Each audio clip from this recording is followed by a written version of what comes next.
ایک गांव में अकरम नाम का किसान अपनी बीवी साबरा के साथ रहता था। अकरम दिन भर खेतों में काम करता, पसीना बहाता और जमीन से रिस्क उगाता। साबरा एक सादा औरत थी जो घर के कामों के साथ साथ कभी कभार खेतों में भी शौहर का हाथ बटाती। गांव की जिंदगी आसान न थी। कभी फसल पर टिड्डी दल हमला करता, कभी बारिश कम होती और कभी बाजार में अनाज की कीमतें गिर जाती। इन सब मुश्किलात के बावजूद अकरम हमेशा कहता, साबिरा, मेहनत करने वालों को कभी खाली हाथ नहीं लौटाता अल्लाह, बस सब्र और शुक्र ज़रूरी है। एक दिन का वाक़या। एक दिन साबिरा ने शौहर से शिकायत की, अकरम देखो ना, दूसरे गांव वाले कच्चे मकान छोड़कर पक्के मकान बना रहे हैं। उनके बच्चे अच्छे कपड़े पहनते हैं और हमारे पास बस ये पुराने कपड़े और झोंपड़ी है।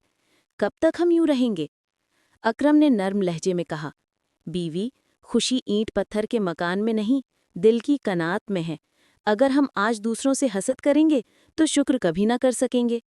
साबिरा ने थोड़ा गुस्से में कहा, कनात भी ज़रूरी है, लेकिन कभी कभी दिल चाहता है कि ज़िंदगी आसान हो।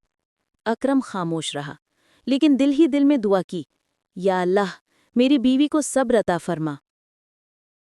महीने गुजर गए। अकरम दिन रात मेहनत करता रहा। धूप की तपिश हो या सर्दी की सख्ती, वो खेतों में लगन से काम करता। साबिरा अक्सर देखती कि उसका शौहर पसीने में शराबोर होकर भी मुस्कुरा रहा है।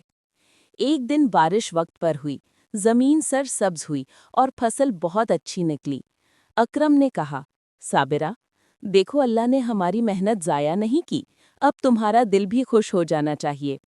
साबिरा ने शर्मिंदा होकर जवाब दिया, अकरम, तुम ठीक कहते थे, मेहनत और सब्र कभी खाली नहीं जाते। मैं शिकायत करती थी, लेकिन आज समझ आई कि असल सुकून शुक्र में है। अकरम ने प्यार से कहा, देखो बीवी, दौलत और आसाइशें आती जाती हैं, लेकिन मेहनत और ईमानदारी हमेशा इंसान को इज्जत देती हैं। हमें चाहिए कि अपने हिस्से की मेहनत करें और बाकी अल्लाह पर छोड़ दे। साबिरा की आंखों में आंसू आ गए। उसने कहा, मैं वादा करती हूँ, अब कभी शिकायत नहीं करूंगी। हम मिलकर मेहनत करेंगे और अपने हिस्से की खुशी खुद बनाएंगे। यूं दोनों ने जिंदगी को सब्र, शुक्र और मेहनत के साथ गुजारना शुरू कर दिया। गांव वाले भी उनकी मिसाल देने लगे। लोग कहते थे, अकरम और साबरा ने हमें सिखा दिया है कि खुशी चीज़ों में नहीं, बल्कि दिल के सुकून और कनात में है। यूं दोनों ने जिंदगी को सब्र, शुक्र और मेहनत के साथ गुजारना शुरू कर दिया। गांव वाले भी इनकी मिसाल देने लगे। लोग कहते थे, मेहनत इंसान को इज्जत देती है, शुक्र और सब्र के बगैर जिंदगी अधूरी है। दूसरों से हसद करने की बजाय अपनी हालत पर राजी रहना असल